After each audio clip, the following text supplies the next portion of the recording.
ஒரு கொடியில் இரு மலர்கள் பிறந்ததம்மா பிறந்ததம்மா.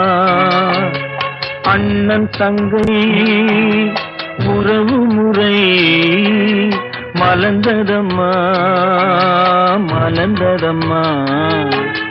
ஒரு கொடியில் இரு மலர்கள் பிறந்ததம்மா பிறந்ததம்மா.